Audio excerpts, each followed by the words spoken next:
सीने एम्प्लॉयज को न्याय दिलाने के लिए लड़ाई लड़ रहे फेडरेशन ऑफ वेस्टर्न इंडिया सीने एम्प्लॉयज के अध्यक्ष बी.एन. तिवारी ने अब राष्ट्रीय मानवाधिकार आयोग का दरवाजा खटखटाया है। उन्हें पूरी उम्मीद है कि यहां जरूर न्याय मिलेगा। यदि बी.एन. तिवारी और यूनियन की यह लड़ाई सफल हो जाती है तो लाखों सीने एम्प्लॉयज को उनके डूबे हुए लगभग 40 से 45 करोड़ रुपए तो वापस मिलेंगे ही, साथ ही एम्प्लॉयज की ड्यूटी की एक टाइमिंग तय हो जाएगी। साथ ही साथ एम्प्लॉयज को वीकली ऑफ जैसे कई लाभ मिलेंगे, जो हर एम्प्लॉयज का एक मूलभूत अधिकार और मानवीय हक होता है। मुंबई मलाबार हिल के सरकारी गेस्ट हाउस सह्याद्री में राष्ट्रीय मानवाधिकार आयोग द्वारा आयोजित 2 दिवसीय शिविर के पहले दिन महाराष्ट्र राज्य में कथित मानवाधिकारों के उल्लंघन के लंबित मामलों की जन सुनवाई की गई। इसी दौरान यूनियन के अध्यक्ष बी.एन. तिवारी और कोषाध्यक्ष गंगेश्वर श्रीवास्तव ने अपने अन्य प्रमुख पदाधिकारियों के साथ उपस्थित रहकर आयोग के सदस्य डॉक्टर डी.एम. मुले, राजीव जैन और वरिष्ठ अधिकारियों के समक्ष अपनी बातें रखी, जिस पर आयोग ने इस मामले की गंभीरता को परखा और जल्द ही इस पर ठोस भूमिका लेने का आश्वासन दिया। ऐसी जानकारी बी.एन. तिवारी ने दी। साथ ही उन्होंने राष्ट्रीय मानवाधिकार आयोग के साथ इस बैठक में अहम भूमिका निभाने वाले यूनियन के सलाहकार डॉक्टर योगेश दुबे का धन्यवाद अदा किया।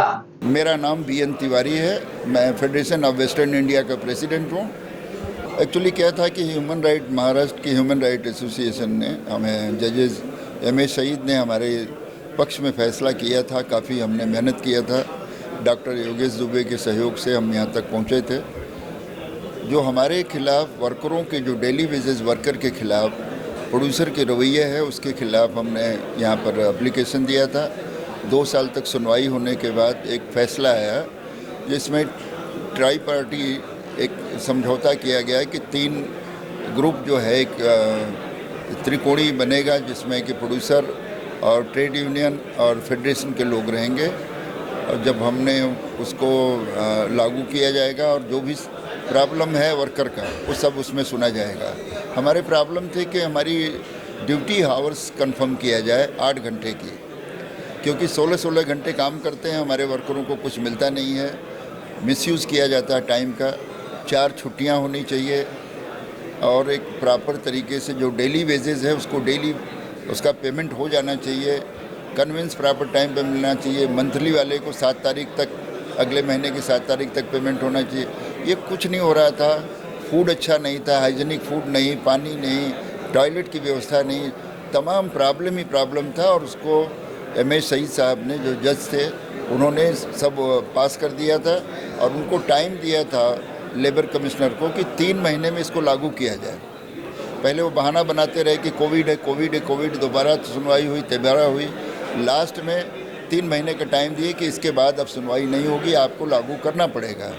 3 महीने बाद क्या हुआ, 4 महीने बाद उन्होंने, जब उनको हम अप्रोच करने गए तो हमारे ही खिलाफ जो है, फेडरेशन के खिलाफ, वर्कर के खिलाफ एक जस्ट जितना हमने पास कराया था उसका अपोजिट कर दिया कि हमारे कार्ड नहीं चलेंगे, हम किसी सेट पर नहीं जा सकते, हमारे वर्कर का पेमेंट जो है वो जब चाहेगा प्रोड्यूसर देगा।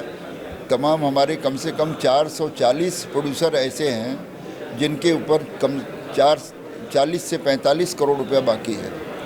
वर्कर के इतनी डेली के खून पसीने की कमाई है, वो 2 साल, 3 साल, 4 साल से लटका रहे हैं। हम ट्रेड यूनियन में हमारी डेट रखी गई कि आप यहाँ पर कंप्लेन कीजिए, यहाँ आइए, आप डायरेक्ट नहीं प्रोड्यूसर को अप्रोच करेंगे, हमें कीजिएगा, क्योंकि प्रोड्यूसर पैसे वाले लोग हैं, वो सारे डिपार्टमेंट को ख़रीद लेते हैं, उन्हें भी ख़रीद लिए।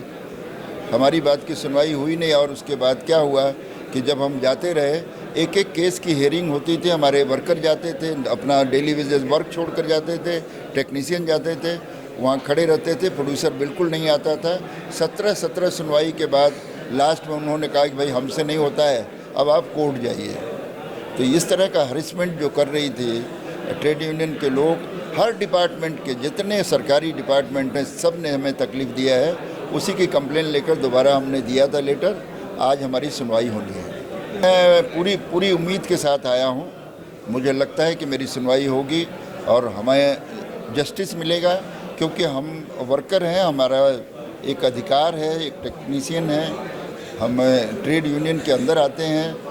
प्रोड्यूसर के लिए लेबर यूनियन नहीं बनी है।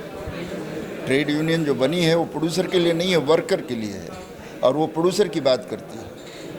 कितने लोग, अगर आपकी कितने लोग लाभान्वित होंगे, कौन कौन आपकी यूनियन में? कम से यूनियन का नाम क्या है? हमारी यूनियन है federation of western India cine employees, जिसका मैं प्रेसिडेंट हूँ। ये गंगेश्वर लाल श्रीवास्तव हैं, ये उसके ट्रेजरर हैं, और ये अपना राजेश जी हैं, ये मजदूर यूनियन से हैं।